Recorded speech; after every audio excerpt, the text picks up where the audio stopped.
Bonjour et bienvenue à ce podcast numéro 62 que j'enregistre le jeudi 10 février 2022. Aujourd'hui, on va parler un peu d'événements passés et à venir. Je vais vous parler d'un nouveau fil dans ma boutique et un petit peu de couture. Donc voilà, bienvenue. Je suis ravie de vous revoir si vous avez déjà regardé ma chaîne. Si vous ne l'avez pas encore vue, si c'est la première vidéo, donc je m'appelle Annette Pétavie. Pour résumer, je tricote et crochette le jour parce que c'est mon métier. Je fais de la couture le soir, c'est mon plus grand loisir.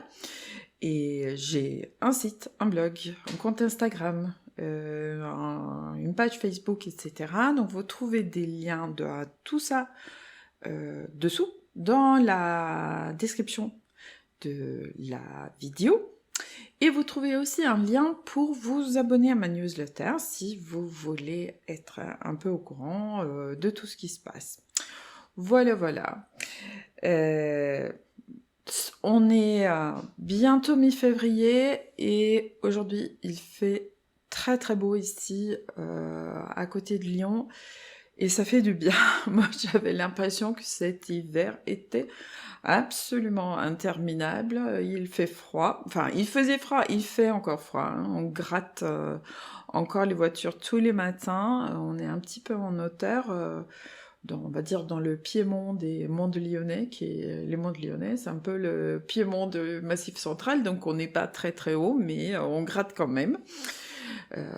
C'est un coin, on habite en fait un coin assez vanté, c'est un coin où il y avait à l'époque beaucoup de laveries.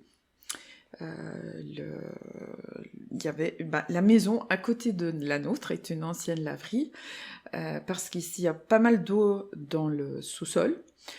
Donc c'était facile à trouver de l'eau en faisant un puits par exemple, et c'est assez exposé au vent, donc le linge séchait bien. Voilà. Donc, et ça veut dire aussi que même quand il fait pas très très froid, même si là ça plonge en dessous de 0 toutes les nuits, mais même avec plus 2, plus 3, en général, on doit gratter les vitres des voitures le matin parce que avec l'air, ça gèle. Bon voilà, vous savez tout. Sinon, en plus, cette semaine, mon four est tombé en panne. Bon voilà. Mais aujourd'hui, il fait beau. Monsieur Darty vient de me réparer le four. Et en fait, finalement, ça sera bientôt le printemps et la vie est belle. Voilà, bon. Allez, une fois et pas coutume, je vous montre un petit en cours qui, lui aussi, illumine mes journées. Vous avez vu mon très joli sac à projet. C'est un sac d'une illustratrice britannique, je crois qu'elle s'appelle Emma Ball, et je l'ai acheté à Christelle de Tricot et Stitch dans sa boutique Etsy. Très joli. Voilà, j'ai un petit peu équipé de copines aussi parce que je trouve ça très chouette, et moi qui ai toujours mes trucs dans un sac en plastique très très moyen, je suis très très fière. Et je suis assez contente aussi du contenu de mon sac. Bon, je le montre, je l'ai déjà montré sur Instagram, donc on va dire que il n'y a pas trop de secrets. Donc je suis en train de travailler le fil Puno, qui est un fil qui est pas celui que je vais vous présenter aujourd'hui, mais qui est un fil en coton et alpaga. Un très joli fil, très inspirant, que j'ai ajouté dans ma boutique il y a un mois ou deux. Non, c'était entre les fêtes, je crois. Bon, voilà, il n'y a pas longtemps. Donc, c'est un fil donc en coton, mais avec une touche d'alpaga qui le rend plus douillet et qui fait que, en fait, c'est un fil qui peut fonctionner en toute saison. Donc là, je suis en train de me faire un petit col. Bon, je me le fais, j'ai choisi des couleurs qui vont bien avec les vêtements que j'aime bien porter, etc. Mais bon, promis, je vous ferai aussi des explications et j'espère dans pas trop longtemps. Donc là, je le travaille en aller-retour, il sera cousu pour faire un tour de cou. Et c'est au crochet, bien sûr. Enfin, bien sûr, je tricote et je crochette, mais là, je pense que vous pouvez voir que c'est du crochet, c'est du crochet mosaïque. Donc, ça sera des explications qui vont contenir à la fois le diagramme pour ceux et celles qui connaissent le crochet mosaïque et qui souhaitent travailler visuellement d'après un diagramme. Mais il y aura aussi des explications écrites. Donc, vous ne serez pas obligé de connaître la technique pour pouvoir le réaliser. Et c'est vrai que là, c'est un truc, j'ai pas tellement... on va dire, j'étais super inspirée, j'avais envie d'un nouveau projet au crochet, j'avais beaucoup tricoté ces derniers temps et il faut un équilibre à tout, n'est-ce pas? Donc je voulais me mettre vraiment au crochet de nouveau et ce film m'enchante.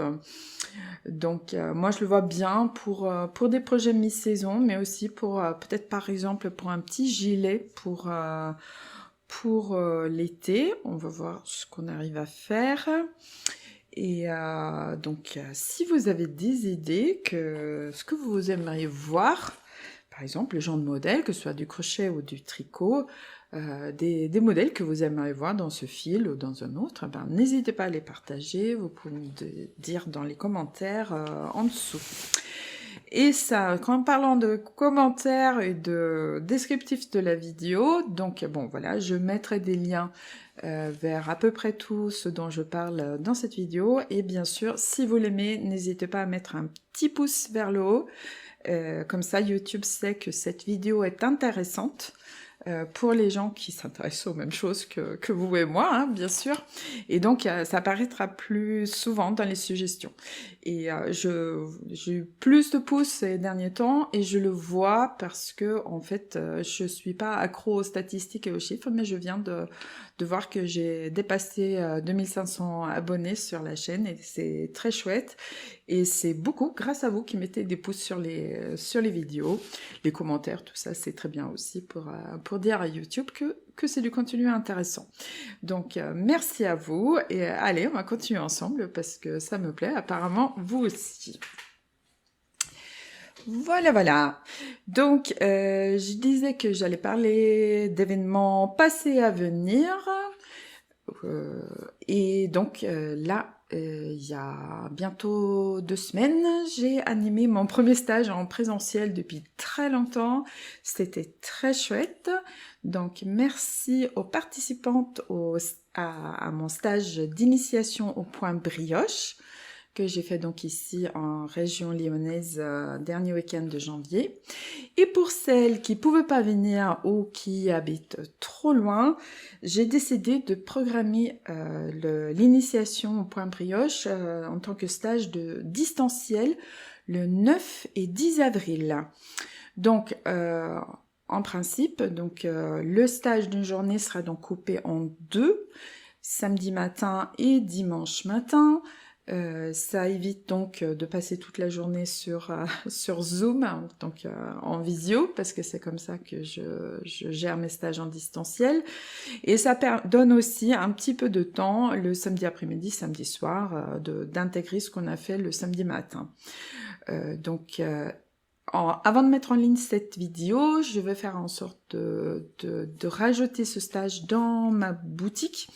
Donc en fait, pour réserver votre place à la formation, vous pouvez aller directement dans ma boutique et sous la rubrique formation, vous avez les stages, cours, etc. qui sont d'actualité et vous pouvez réserver votre place en simplement mettant le cours dans votre panier et l'acheter.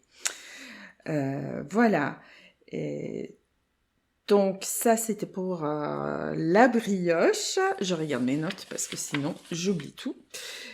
Dans 15 jours, du 25 au 27 février, je serai en déplacement, je serai en Alsace et je serai plus précisément à Illkirch, au sud de Strasbourg.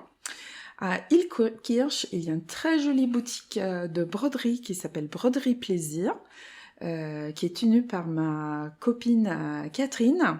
Ils ont aussi un site internet, je vous mets le lien en dessous. Si vous faites la broderie d'art, de la broderie avec des perles, des rubans, des choses comme ça. Puis bon, si vous faites la broderie tout court, parce qu'il y a des fils, il y a des choses absolument splendides.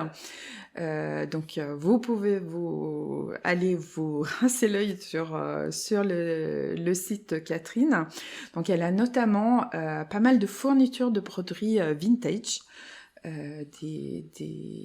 des stocks de brodeuses très fournies qu'elle a pu avoir pour les transmettre des brodeuses d'aujourd'hui. Donc, en plus d'avoir un super site, Catherine a donc un super magasin et elle est super gentille parce que donc elle m'a invitée. C'est pas la première fois que j'y vais, mais c'est toujours avec autant de plaisir, d'autant plus que là, ça date. Ça date, en fait, la dernière visite à Ilkirch, ça date de 2 ans. Donc, jusque-là, ça n'a pas été trop possible. Maintenant, ça l'est de nouveau. Donc, je ferai le vendredi 25 et le samedi 26 une vente type pop-up, donc dans la boutique de Catherine, Broderie Plaisir à Ilkirch. Vous trouvez tout, bien sûr, là-dessous. Et en plus, il y aura des formations. Donc le samedi 26, la vente se termine à 17h et donne place à un atelier de crochet. Donc là, c'est 2h30, ouvert à toutes les crocheteuses, débutantes, intermédiaires, en perfectionnement, et toutes celles qui voudraient avoir des conseils, une initiation, des explications, etc. Donc en fait, en quelque sorte, je déplace les ateliers libres que je fais chez moi, ici à Branda, à peu près une fois par mois. Je déplace ça et on fait ça sur le thème du crochet à Ilkirch, donc en fin d'après-midi, le 26 février. Oups! J'étais projetée un peu trop loin dans l'avenir. Non, rassurez-vous, c'est là, maintenant, tout de suite, dans 15 jours, en février. Là aussi, c'est sur inscription et vous pouvez vous inscrire par le lien que je vous mets en bas. Bien sûr, si vous avez des questions, si vous voulez vous assurer de quelque chose avant, vous m'envoyez un petit message et on voit tout ça ensemble. Le dimanche 27, j'anime un stage d'une journée d'initiation au tricot mosaïque. Alors le tricot mosaïque, si vous ne connaissez pas, c'est une technique qui se travaille avec 2 couleurs, mais sur chaque rang, on travaille avec une seule couleur et on utilise un système de mailles glissées. C'est très simple en fait, ça a l'air mystérieux avant qu'on comprenne, mais c'est franchement facile à tricoter. Avec un système de mailles glissées, on obtient des dessins.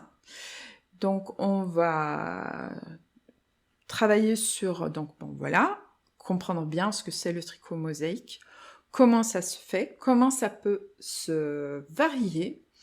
Et ensuite, si vous le souhaitez, vous pouvez soit dessiner votre propre grille de tricot mosaïque, parce qu'il y a des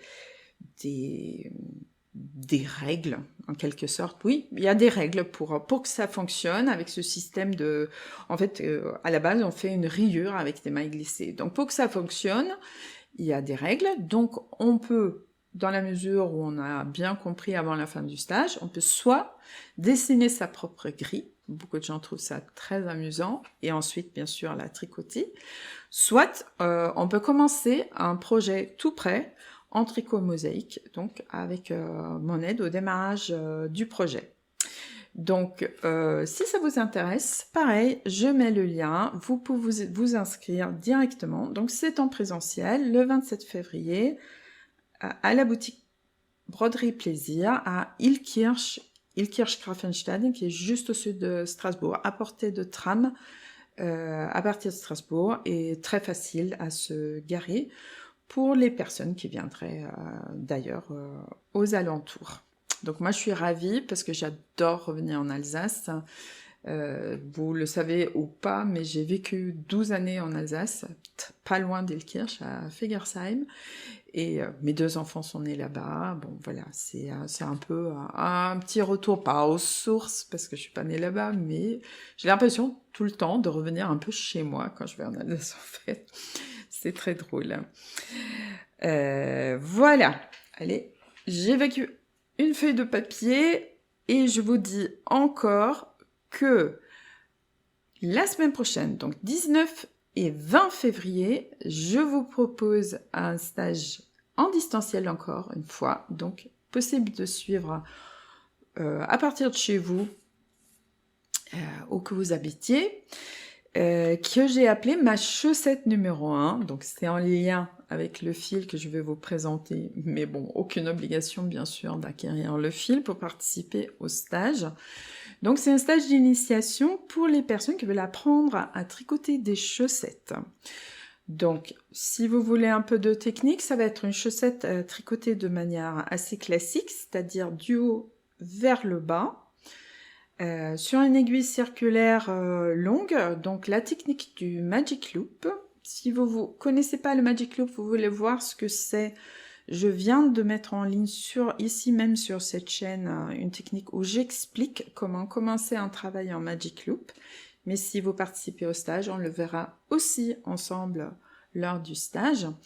Et pendant le stage, comme c'est pareil, c'est 2 demi-journées, c'est pas tout à fait le temps de tricoter une chaussette grand format.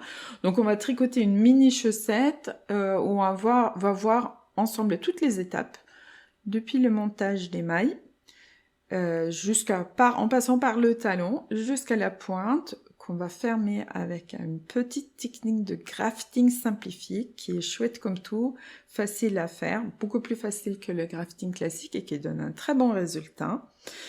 Et ensuite, vous pourrez tricoter vos chaussettes, on va dire grand format, parce que si vous participez donc à ce stage, vous verrez offrir aussi les explications en 3 tailles pour faire une chaussette du même type que ce qu'on aura vu pendant le stage, mais donc là avec un fil à chaussette et donc dans un format de pied. Voilà. Donc ça aussi, vous trouvez le lien en dessous pour vous inscrire. Ça vous renvoie dans ma boutique. Vous pouvez donc réserver votre place tout de suite. Il y a des explications. Si vous avez des questions, vous me contactez bien évidemment et je vous réponds. Ça marche plutôt pas mal comme ça. Et là, la petite transition complètement naturelle, c'est donc vers le fait que je voudrais vous présenter mon nouveau fil dans la boutique, qui est un fil à chaussettes. Alors, ça fait de nombreuses années que je vends des fils en ligne, et jusque-là, j'avais pas de fil à chaussettes.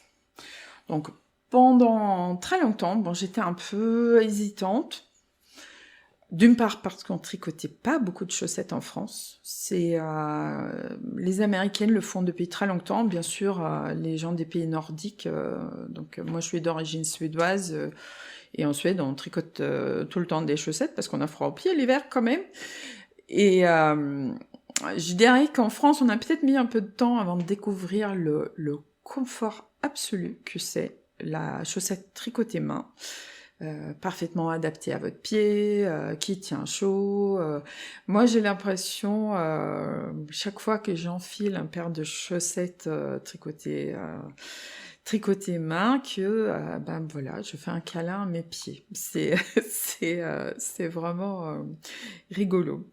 Et donc ces derniers temps, on me demandait de plus en plus un fil à chaussettes parce que voilà, on se met bien au tricot de fil à chaussettes en France. Et moi je me suis dit oui, je veux bien avoir un fil à chaussettes. Donc un fil à chaussettes, à mon sens, il faut un peu de polyamide dedans.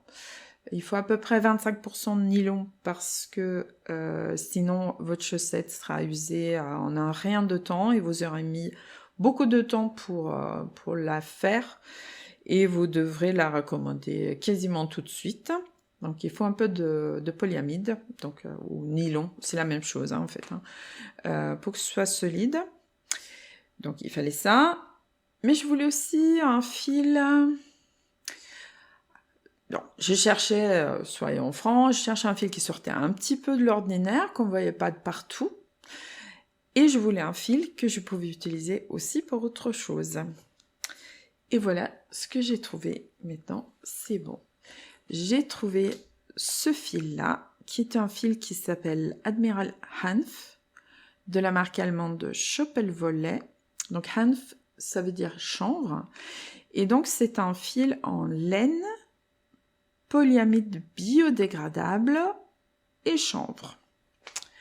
Alors, le chanvre, c'est une plante qui se cultive en Europe. Ça fournit des fibres très costaudes. C'est un peu comme le lin, c'est-à-dire c'est des fibres qu'on peut trouver pas trop loin donc de chez nous. Et c'est intéressant aussi pour le caractère que ça donne au fil. Je vais essayer de... Voilà, on zoome un peu dessus.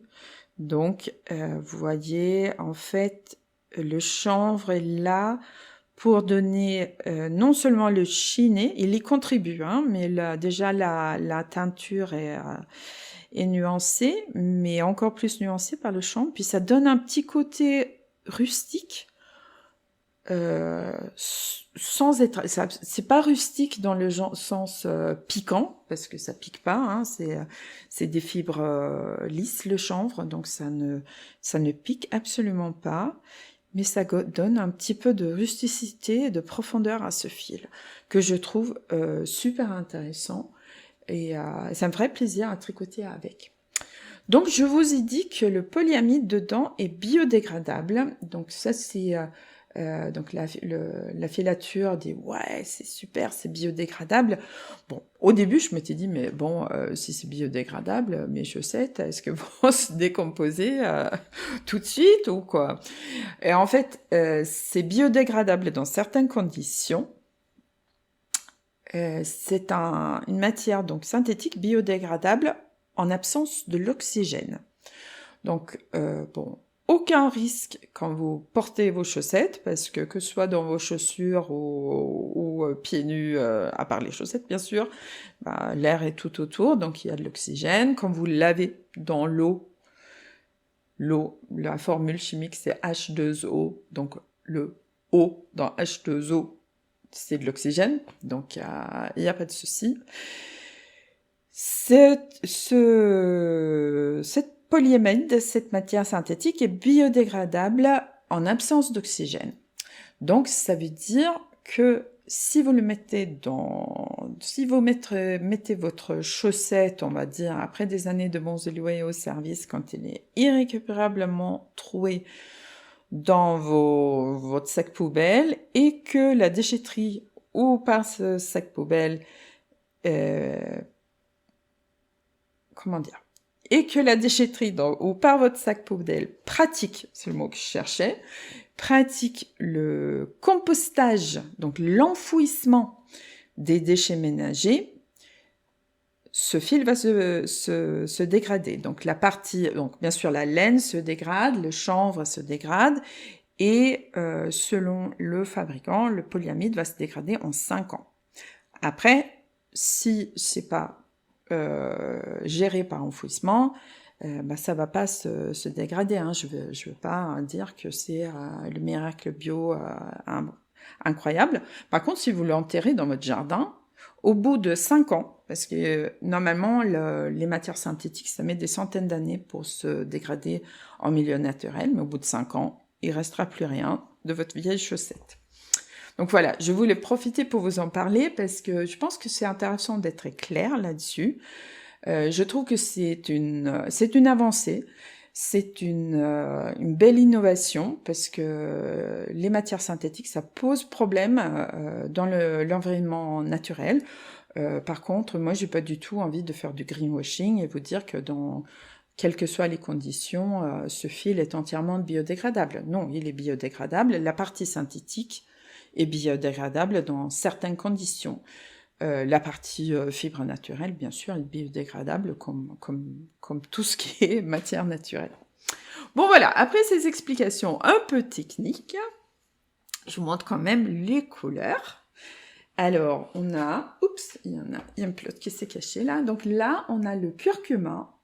Donc, comme d'habitude, c'est un petit peu délavé là, mais bon voilà, je vous le dis tout le temps. Donc, vous allez regarder sur le site pour avoir les bonnes couleurs, parce que quand je prends les photos, je fais ça dans un environnement contrôlé, on va dire, où les couleurs sont bien rendues.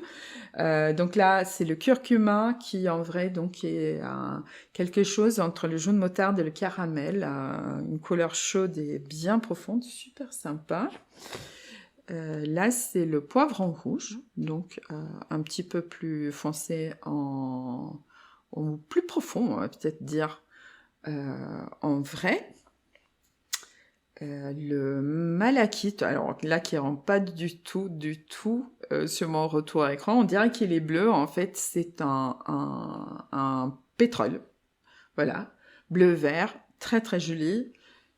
Vous le verrez bientôt parce que c'est ce que j'ai utilisé pour tricoter les chaussettes qui seront dans les explications qui sont offertes avec le stage.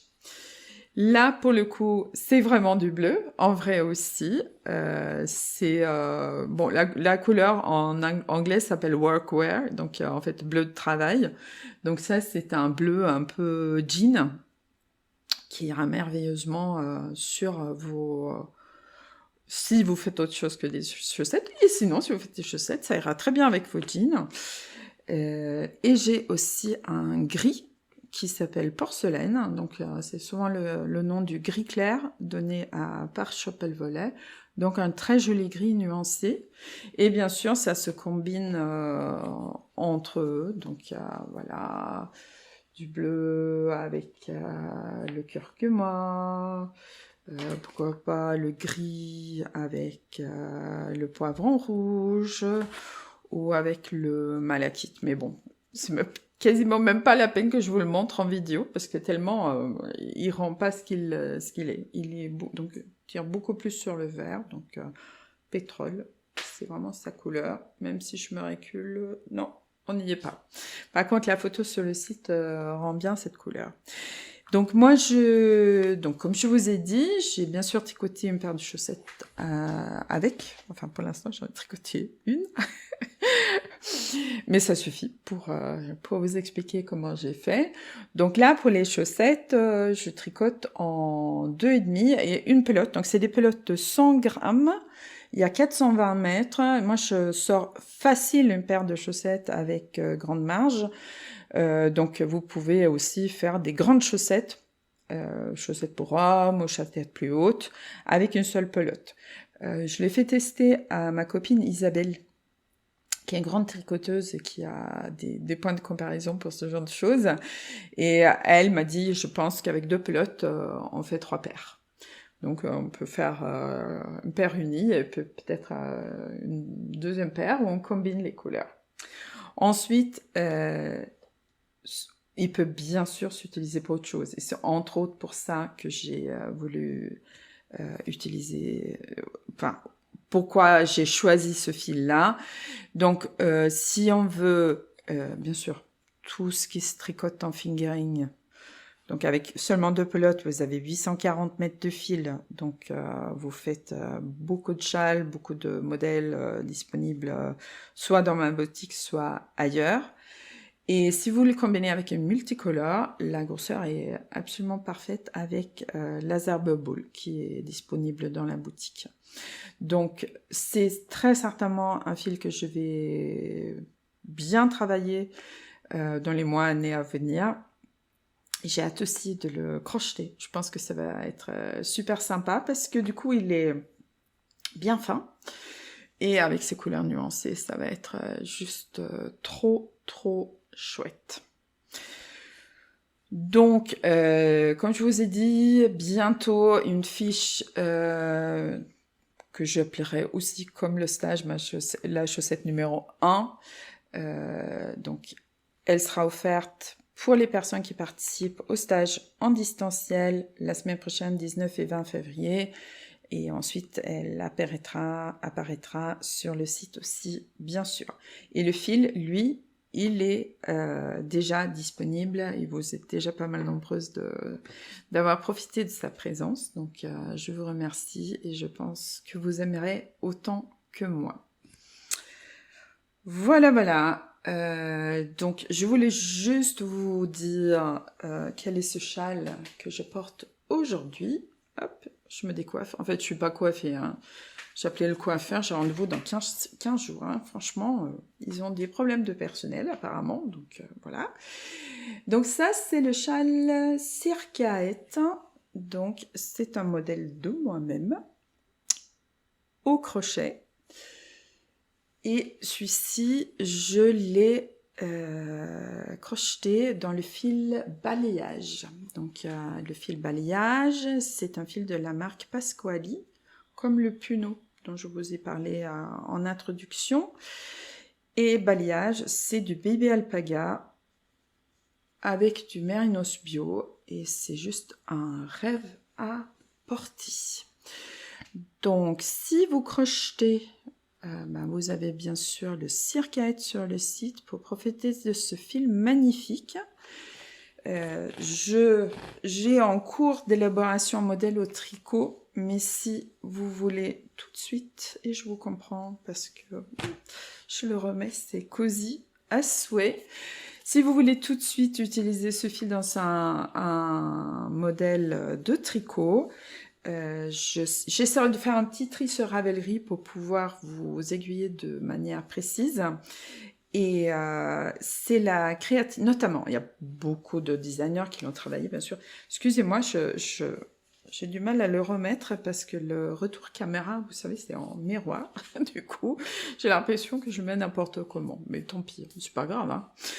Et donc, la créatrice allemande Mélanie Berg, qui fait des très jolis modèles au tricot, a beaucoup travaillé ce fil parce qu'en fait, elle a travaillé avec le fabricant sur l'élaboration du fil et la gamme de couleurs. Donc, je vous mettrai un petit lien dessous pour celles et ceux qui souhaitent tricoter balayage vers les modèles qu'elle a fait avec. Voilà. En termes de tricot et de crochet, on va dire donc pour moi, malgré tout, la partie un peu plus professionnelle de ce podcast. Maintenant, je vais passer à la couture. Donc, si ça vous intéresse pas, merci de m'avoir regardé jusque-là. Et si vous voulez m'accompagner aussi pour mon loisir qui est la couture, voilà, c'est maintenant. Je mets de toute façon à chaque fois un lien temporel vers cette partie pour qu'on puisse y sauter aussi directement, si c'est ce qu'on souhaite voir. Alors, un petit coup d'eau quand même, parce que je parle, mais... Alors, en couture, actuellement, ce que je peux faire, c'est un petit peu restreint. C'est naturellement limité par le fait que ma surjeteuse est en révision. Bon... aucun problème particulier pour ma surjeteuse, elle va bien, mais les coutures commençaient à être pas très jolies, donc ça c'est le signe que, voilà, et il faut la faire réviser, ils vont tout rééquilibrer, tout ça, ils vont vérifier le coteau, tout ça, donc après je ferai à nouveau rapidement et facilement plein de choses en jersey, en sweat, etc.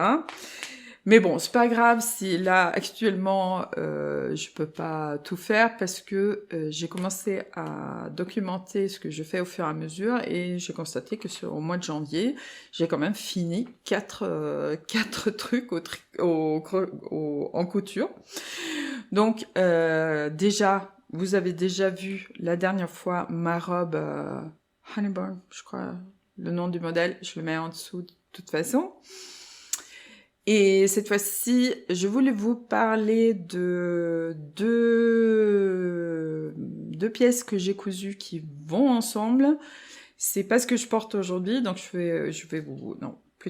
vais vous intégrer une petite photo. Et donc, j'ai cousu un t-shirt et une jupe dans 2 tissus achetés à des années d'existence, mais qui vont quand même super bien ensemble, à mon avis. Donc, alors, le t-shirt, c'est le tissu est de tissu.net. Je vais regarder s'il est encore disponible parce que je l'ai acheté assez récemment. Donc le modèle, c'est un modèle t-shirt que j'utilise très souvent, qui est le Classic Tee de la marque américaine Love Notions.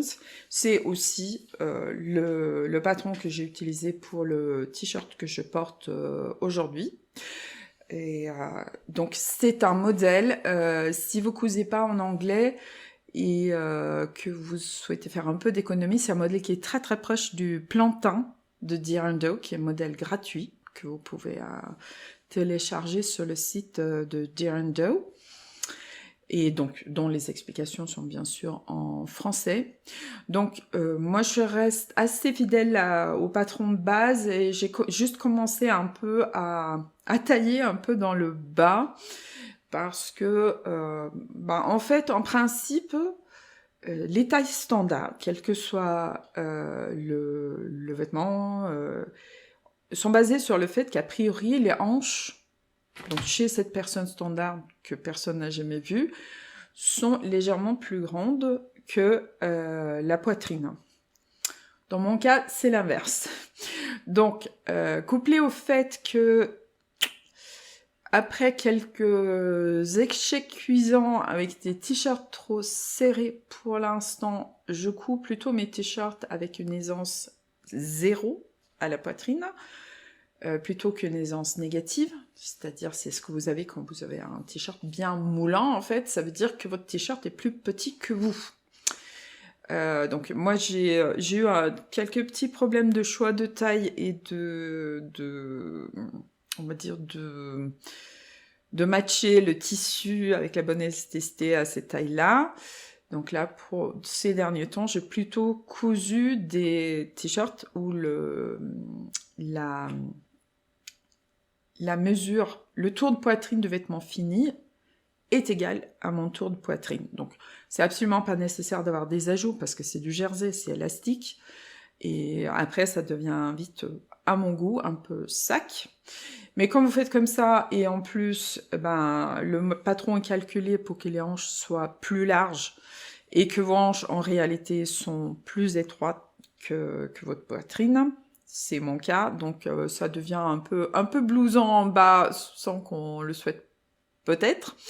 Donc, les seuls modifs que je fais, c'est qu'en ce moment, je taille un petit peu plus à la couture de côté pour chaque fois que j'en fais un, juste pour voir où je vais tomber vraiment pour trouver que c'est la taille parfaite. On verra. Il n'y a peut-être pas de perfection. On verra bien. Donc, à part ça, pas grand-chose à dire sur ce t-shirt, sauf que, franchement, coudre un t-shirt, c'est facile. Moi, je couds les miens sur ma surjeteuse, mais on peut les coudre sur une machine à coudre aussi, avec un zigzag étroit, facilement. Et il y a quand même peu de choses qui vous remontent la garde-robe aussi facilement qu'un t-shirt cousu dans un motif sympa ou une nouvelle couleur ou quelque chose comme ça. Donc voilà. Moi, je suis pas super riche en t-shirt manches longues, donc ça en fait un de plus. Donc je ne suis pas du tout encore au point des filles qui font de la couture depuis des années, qui ont une méga production et qui ont trop de vêtements. Moi, pas du tout. J'ai balancé quasiment toute ma garde-robe il y a... Alors maintenant, ça doit faire 4-5 ans. Parce qu'il n'y avait plus rien qui m'allait, donc petit à petit, je remplis. Donc là, j'ai rempli donc avec ce t-shirt et avec cette jupe qui va super bien avec, je trouve. Et la jupe, en fait, je l'ai ici. Donc, hop, titre de démonstration. Je ne vais pas le montrer parce qu'ici, je ne peux pas reculer, je ne peux pas le montrer sur moi. Vous avez la photo. Mais voilà, donc ça, c'est un tissu que j'ai acheté. Donc, c'est plus pétrole en vrai aussi, parce que, voilà, là, tout est bleu. Mais donc, c'est plus pétrole. J'ai acheté il y a des années sur un salon. Donc, c'est bon, c'est pas un tissu fantastique, hein, ça doit être un tissu synthétique, j'en achète quasiment plus.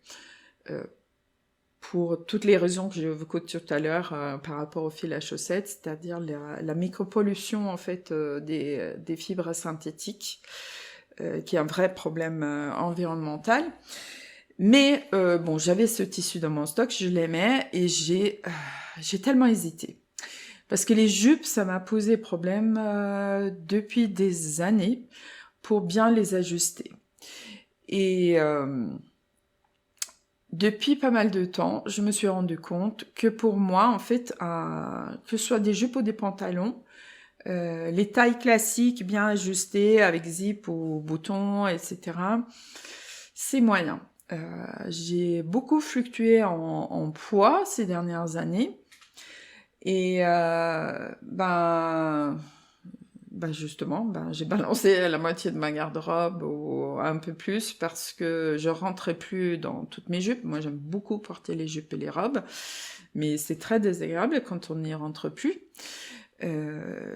Et dernièrement, j'ai eu une fluctuation dans l'autre sens, c'est-à-dire j'ai perdu du poids. Et en fait, ce que j'ai acheté quand j'ai acheté encore des vêtements et cousu après qui était à ma taille, ça va plus si bien. Donc j'ai décidé que maintenant j'allais coudre avec et faire des tailles élastiquées. Je pense qu'à terme, je m'oriente vers des coupes et des modifications donc de patrons qui ont une ceinture plate devant et de l'élastique dans le dos. Et je me suis tâtée d'attendre d'avoir perfectionné ce concept-là pour coudre ce tissu que j'aime beaucoup. Et après, je me dis, non, mais enfin, t'es ridicule, ça fait des années qu'il dort dans tes placards, ce tissu. Maintenant, il faut en faire quelque chose. Donc, je me suis basée sur un vieux patron. Je vais essayer de prendre une photo de la pochette et vous l'intégrer là. Ça, c'est un patron Burda, super facile, easy, ou je sais plus comment il l'appelle, des années 90. Et j'avais fait à l'époque une jupe avec que j'adorais. Et j'aime beaucoup ce petit mouvement dans le bas de la jupe. Donc, j'ai pris ce patron et je l'ai adapté pour faire une taille élastiquée. Donc, en fait, c'est pas très compliqué. Vous avez votre jupe, votre patron de jupe. Et vous avez votre largeur de hanche. Certaines marques de patrons tirent, donc marquent la hauteur de la hanche, mais en fait, sinon, sur une jupe classique, au bord, en fait, c'est droit, enfin, c'est la forme que c'est, mais à un moment, ça commence à courber vers l'intérieur pour aller vers la taille. Donc, vous prenez cette mesure-là, pile où ça commence à se rabattre, et au lieu de suivre cette ligne rabattue, si vous voulez faire une taille élastiquée, vous tirez parallèle au droit fil, c'est très pratique avec une règle de patcheuse, mais sinon on peut se débrouiller aussi. Vous allez tout droit vers le haut. Vous oubliez les pinces, tout ça. En fait, c'est une jupe à taille élastiquée, c'est un rectangle en haut. Donc j'ai fait ça. J'ai ajouté, bien sûr, une petite ceinture pour faire coulisser mon élastique dedans. Sur le principe, tout va bien. Mais bon, il y a des trucs qui ne vont pas. Et c'est pour ça aussi que je porte pas ça aujourd'hui, parce qu'il faut que je modifie. Je mesure mon élastique autour de la taille, je détermine la longueur, je la rentre, je l'assemble, je ferme, et quand je porte ma jupe, presque tout de suite, c'est trop grand. Et en fait, un vêtement trop grand, c'est pas confortable non plus, en fait. On n'aime pas quand c'est trop petit, mais quand c'est trop grand, c'est pas terrible non plus. Et en fait, je me suis rendu compte que j'ai oublié une astuce qu'on m'a appris. Vous le faites peut-être toutes déjà, mais si c'est pas le cas, je vais vous le dire. Donc, vous avez votre... Bon, moi, j'achète mon élastique sur des méga rouleaux, parce que bon... Voilà. Et en fait, donc, ce que j'ai fait, c'est que j'ai pris l'élastique comme ça, et j'ai mesuré autour de ma taille. Et en fait, j'ai oublié cette petite opération. Très importante, avant de mesurer votre élastique. Donc, en fait, vous tirez dessus comme ça, sur la longueur que vous pensez couper pour votre tour de taille ou un peu plus. Et en fait, ça a pour effet de détendre un petit peu l'élastique déjà. Et du coup, vous aurez une mesure beaucoup plus juste. Parce qu'une fois que vous aurez enfilé votre jupe ou votre pantalon, ou ce que c'est, à taille élastiquée, ben vous aurez déjà tiré un peu sur l'élastique. Et en fait, les premières fois qu'on tire dessus, ben, il se détend et il revient pas complètement comme avant, comme quand il sort de fabrication sur le rouleau que vous achetez au mètre en mercerie ou comme moi carrément le rouleau. Voilà, très important, tirez sur vos élastiques. Donc moi, il va falloir que je démonte. Et bon, c'est pas grave, hein, je vais démonter sur quelques centimètres, je vais sortir mon élastique et je vais l'ajuster, je vais le raccourcir et tout ira bien. Presque.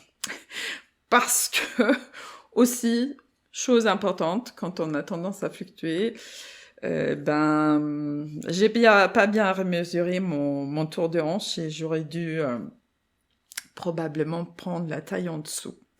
Et ça, je pense que c'est... En fait, en principe, je prends mes mesures chaque fois que je vais couper un vêtement.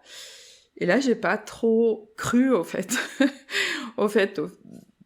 que mes hanches fassent 5 cm de moins qu'il y a quelques mois. Et 5 cm, c'est une taille. Voilà. Et comme je l'ai déjà dit, à mon avis, un vêtement trop grand, c'est pas top non plus. Bon, on va dire que celle-ci, si je fluctue dans l'autre sens, il y aura de la marge. Mais je retiens pour la prochaine fois de pas me baser sur les mesures, que ce soit les mesures de patron, mesures du corps qui sont faites avant, mais vraiment sur les mesures actuelles. Bon, de toute façon, ma jupe sera parfaitement portable. J'adore toujours la couleur, j'adore toujours la ligne. J'en aurai vraiment l'utilité parce que ça va avec plein de choses dans ma garde-robe. Donc, bon, pas de regret. Pas de regret d'avoir enfin cousu ce tissu qui dormait dans mon placard parce que, au moins, voilà, j'en ai fait quelque chose et je porterai avec plaisir. Surtout après avoir un peu plus raccourci l'élastique à la taille. Voilà, donc ça, c'était mes aventures couture depuis la dernière fois. Donc là, effectivement, la surjeteuse est en train de se faire bichonner. Donc pour le moment, en fait, ce que j'ai fait, c'est que j'ai commencé à couper un manteau. Un petit manteau, c'est quelque chose d'un peu nouveau pour moi. Donc je vous en reparlerai certainement, mais bon voilà, on verra jusqu'où j'arrive. C'est un projet qui m'impressionne un petit peu. En même temps que je me dis que, en fait, un manteau avec doublure, c'est pas forcément plus long ou plus compliqué déjà pas que la veste que j'ai cousue au printemps. Et bon, ça devrait correspondre à peu près à la couture de 2 vêtements, non? Vu que vous faites l'extérieur et vous faites la doublure. Et bon, il y a quand même un peu de travail autour, mais bon. Ça devrait pouvoir se faire, je dis pas, peut-être pas avant la fin de cet hiver, mais peut-être pour le prochain. Bon, je vous en reparlerai certainement. Voilà, c'était tout pour aujourd'hui. Donc, bien sûr, comme d'habitude, comme je vous l'ai dit tout au long, les liens vers tout ce dont je parle sont sous la vidéo, dans Les gens appellent ça la barre d'infos, voilà, dans le descriptif de la vidéo, voilà. Si vous avez aimé cette vidéo, mettez-moi un petit pouce vers le haut pour dire à YouTube que c'était intéressant. Comme ça, YouTube va présenter la vidéo en suggestion pour d'autres personnes qui pourront venir se joindre à vous et moi. N'hésitez pas à me poser des questions si vous en avez sur les formations à venir, en présentiel, en distanciel, et sinon vous trouvez le lien en dessous pour vous inscrire. Je vous remercie, j'espère que le soleil brille sur vous aussi, ici c'est le cas. Selon le moment que vous me regardez, je vous souhaite une bonne journée ou une bonne soirée, et je vous dis à bientôt. Merci, au revoir.